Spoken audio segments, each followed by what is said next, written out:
Hello and welcome back. You're listening to Unreliable Sources, your biweekly briefing for mystery lovers, thriller junkies, and suspense addicts. I'm Mike Donohue, thriller author and cliffhanger connoisseur.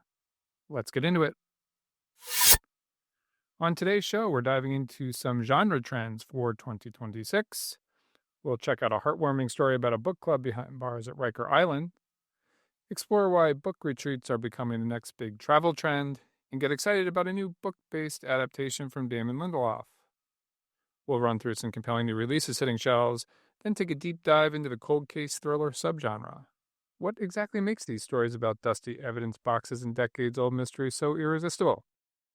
I've got recommendations that'll keep you reading well past midnight.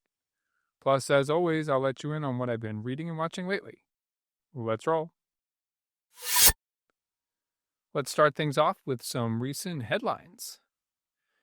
Goodreads just published a piece examining current genre trends, and one jumped out at me immediately from our beloved genre. Those incredibly long, hyper-specific titles that now dominate mystery and thriller shelves. You know the ones I'm talking about? The Woman Who Disappeared on a Tuesday in August? Or The Girl Who Wasn't There But Should Have Been? It's gotten to the point where you could play Mad Libs with thriller titles. The noun, who, past tense verb, in the location, plus additional modifier. Publishers swear these titles perform better algorithmically, helping readers find exactly what they're looking for.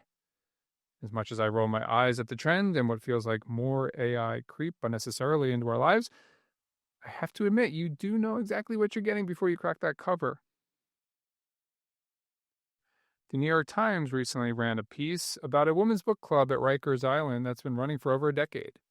These aren't cozy mystery book club meetings over wine and cheese. These are women serving time, many awaiting trial, finding community and escape through reading. The program coordinator talks about how literature gives them agency in a place designed to strip that away. They've read everything from Margaret Atwood to Toni Morrison, and the discussions can get intense. It's a powerful reminder that books matter, especially in places where hope is scarce. If you need your faith in humanity restored a bit this week, try this article. Speaking of book clubs, the Daily Passport is the latest site to cover the exploding trend of book retreats as vacation destinations. We're not talking about quiet weekend getaways anymore. These are full-blown literary experiences. Multi-day events with author talks, themed dinners, group readings, the whole deal. Some are focused on specific genres. Others are more general bookish gatherings. The Bad Bitch Book Club we mentioned a few episodes back is just the tip of the iceberg. Apparently, there is enough demand that entire travel companies are now specializing in, quote, literary tourism. Makes sense. Readers want to connect with other readers, and doing it somewhere beautiful with structured time to actually read sounds pretty ideal to me. All right, The Chain gets the Lindelof treatment. This one's got some potential, I think. HBO has greenlit a straight-to-series adaptation of Adrian McKinty's bestseller, The Chain, with Damon Lindelof as the showrunner. Now, if you haven't read the book from probably a few years ago, maybe 2017, here's the nightmare premise. Your child is kidnapped, and the only way to get them back is to kidnap another child and pass the horror along. It's relentless and terrifying, exactly the kind of high-concept psychological thriller that could either be brilliant or completely fall on its face. But with Lindelof involved, the man behind Watchmen and The Leftovers, I'm cautiously optimistic. All right, yes, he was also the driving force behind Lost, which went well documented, well off the rails by the end. But if you go back and watch it on streaming now, I've been doing it with my kids, it was really good for a really long time. Edgar Wright tried to adapt this as a film a few years ago and couldn't crack it. Maybe the series format will give it more room to breathe. All right, moving on. Let's take a look at what's new and notable in bookstores and libraries lately. The Exes by Leodora Darlington. A woman discovers her husband has been married before. Many times before, actually.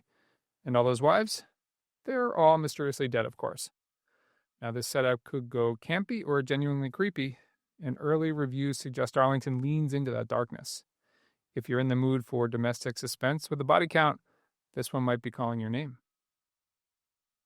Jigsaw by Jonathan Kellerman.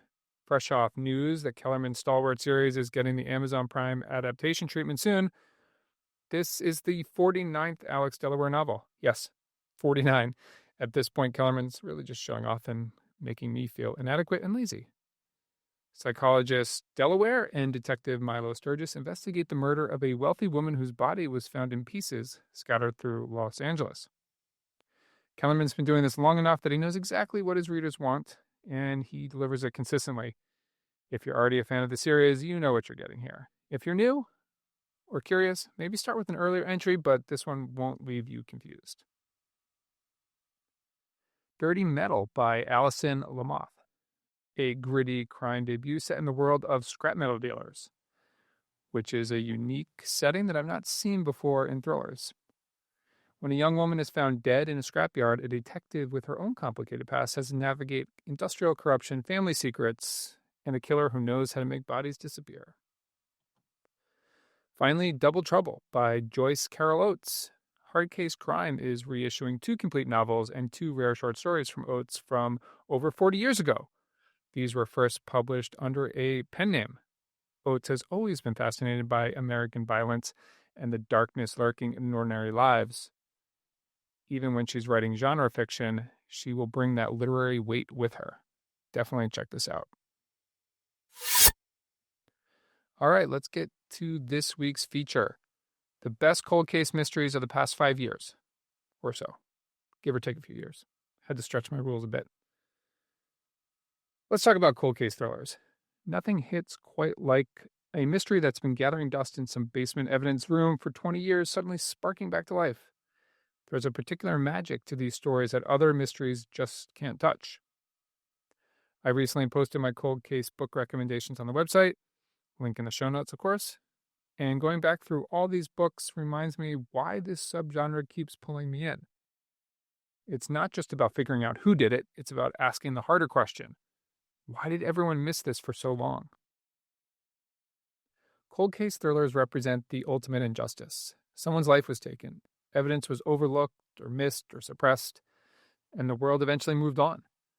When a detective, a PI, or more recently a podcast host or determined blogger steps in decades later, they're not just solving a puzzle, they're righting a wrong. They're saying that person mattered, that the truth still matters, even when it's inconvenient or dangerous or buried under years of lies. These stories also remind us that time doesn't heal all wounds. Sometimes it just lets them fester.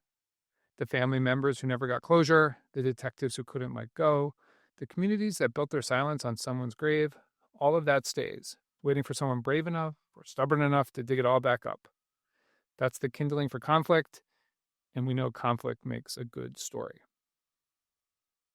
Now, if you're looking to dive into this subgenre, here are 5 that absolutely nail it, in my opinion. We'll start with a couple of books that use a more traditional setup. First and most recent, The God of the Woods by Liz Moore. A teenage girl vanishes from a summer camp in 1975. Decades later, another disappearance occurs at the same exact location. Moore weaves these timelines together with precision, creating a portrait of a family rotting from the inside out, of privilege protecting secrets, of a community that chose silence over truth. The atmosphere is suffocating in the best possible way. It leans more literary than commercial thriller. It did win the Anthony Award for the best novel. It landed on a ton of best of lists last year, and it definitely deserved all of it. God of the Woods by Liz Moore. Check it out. Our second traditional setup, The Waiting by Michael Connelly. Renee Ballard and Maddie Bosch tackle a DNA connection to a serial rapist from 2 decades ago. The science has finally caught up to the crime, but has too much time already passed. Connelly is a undisputed king of the police procedural, and this is a masterclass in pacing. You can feel the frustration of knowing the answer was always there in the evidence and just waiting for the right tools to reveal it. Okay, my next 3 picks all use a more modern frame to get readers invested in the story. First up, Listen for the Lie by Amy Tintera. The podcast host returns to her small Texas hometown to investigate a murder that went cold 7 years ago. The twist? The main suspect is the victim's best friend, who has no memory of that night. And yes, that same suspect is hosting the podcast about her own potential guilt. This book is snarky, fast-paced, and the unreliable narrator angle actually feels earned instead of gimmicky. Tintera perfectly skewers our modern obsession with true crime podcasts while delivering a genuinely compelling mystery.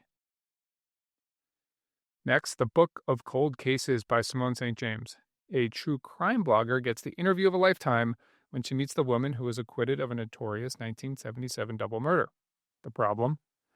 The mansion where the murders occurred might have its own ideas about letting the past rest. Like many of her books, St. James adds just a whisper of the supernatural that normally can drive me crazy, but here it really works. She creates this haunted house atmosphere that you can feel seep into your bones. Finally, Murder in the Family by Kara Hunter. This cold case thriller is told entirely through the lens of a true crime reality show investigating a family annihilation from decades ago. The format is documentary-style transcripts, interviews, and police reports. Yes, it can come off as gimmicky, or it could have come off as gimmicky, but I think it works here really well. You'll feel like you're in the production booth watching the interviews unfold in real time, trying to spot who's lying. Hunter understands that the way we consume true crime has fundamentally changed, and she uses that to create genuine suspense. So there are 5 picks to get you started. Remember, these aren't just books about solving old crimes. They're stories about justice delayed, about the weight of secrets, and about what happens when someone finally refuses to let the past stay buried.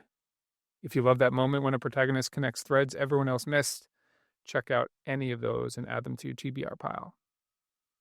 Already read them all? Nothing strike a nerve? I have even more recommendations on my website, the complete list of 15 at mikedonahuebooks.com/blog. I'll put the exact link in the show notes.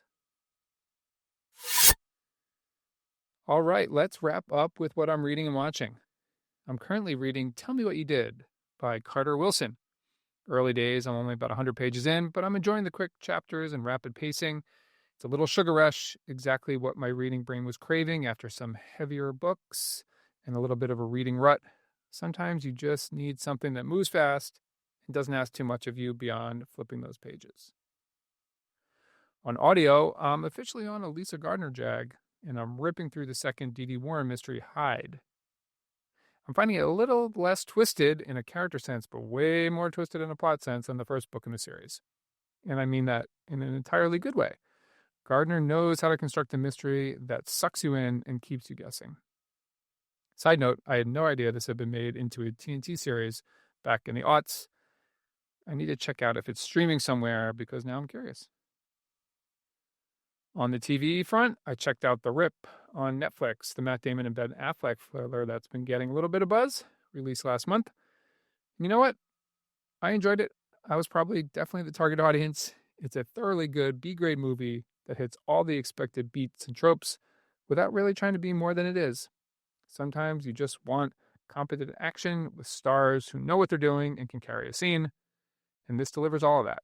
Perfect laundry folding movie if you need something entertaining, but again, not too demanding. All right, that's it for this episode. Let me leave you with this week's question. What's your favorite cold case thriller? Did I miss any essential ones on my list? Drop me a line with your thoughts and maybe some recommendations for books I should add. I'm always looking for hidden gems.